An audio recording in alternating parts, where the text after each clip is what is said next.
COTPA act Bharat सरकार तरफ 2003 रे प्रथमे एनेक्ट करागला जो थे कि साधारण जगार आपण तमाखु युक्त गुटखा खाइबाटा एवं ओपन प्लेस रे पब्लिक प्लेस रे सिगरेट पीवाटा को गोटे एक्ट अनुसार आसला एवं ओडिशा रे मध्य 2013 रे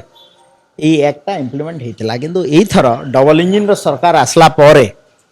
केन्द्र में यशस्वी प्रधानमंत्री नरेंद्र मोदी जी और राज्य में माननीय मुख्यमंत्री मोहन चरण माझी नेतृत्व में गोटे देखागला गोटे survey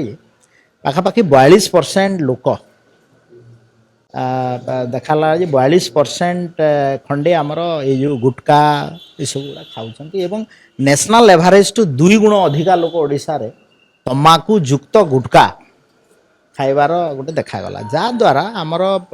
oral cancer mouth cancer आप देखुवे कैंसर व्यापकता बढ़ी तेणु सरकार तरफ निष्पत्ति नि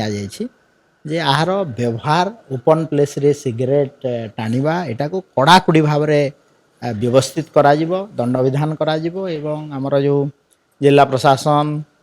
पुलिस प्रशासन एवं ड्रग्स कंट्रोल जो ड्रग्स इंस्पेक्टर माने अच्छा जिले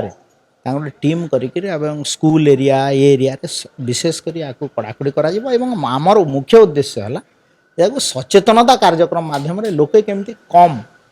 ये जो तमाकू युक्त गुटका खाइबेनी सचेतनता सृष्टि कराहब ओडिशार स्वास्थ्य विभाग दायित्व जेहेतु अच्छी जनसाधारण को हाथ जोड़ी अनुरोध करी जे आपण गुटका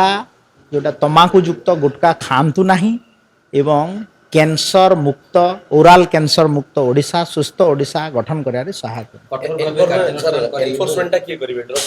एनफोर्समेंट आमर डॉग्स इंस्पेक्टर सब जिले में अच्छा द्वारा गोटे टीम हम एवं सब एनफोर्समेंट को दायित्व देशर उदाहरण सृष्टि करने पे ओडिशा किछि नुवा पदक्षेप नब दुकान रे बयान हो कि बंद बिक्री आपण देखंतु हमरो जो गोटे अछि तार डिस्टेंस अछि कोटपा एक्ट रे से अनुसार से डिस्टेंस ने केते डिस्टेंस एरिया भितरे व्यवहार हबो नाही ता ऊपर आमे तीक्ष्ण नजर रखिछु एवं ताकू कड़ाकड़ी पालन करया पय समस्त निर्देश नहीं आपण देखंतु मनुष्यर इच्छा शक्ति दरकार सरकार इच्छा शक्ति दरकार एवं लोक मानकर माने मानसिकता एवं से सहायक हेले एटा आमे गोटे पुलिस आ जोगी पारिबो माने मोर कहयार माने हला जे मु सेति तो हाथ जोड़ी आमे जनसाधारण को अनुरोध करूछु आपण माध्यम रे you are the fourth pillar of the democracy आपण माने जेते सचेतन सृष्टि करिवे लोक जेते सचेतन हेबे सुस्थ ओडिशा सुस्थ भारत गठन करिवे।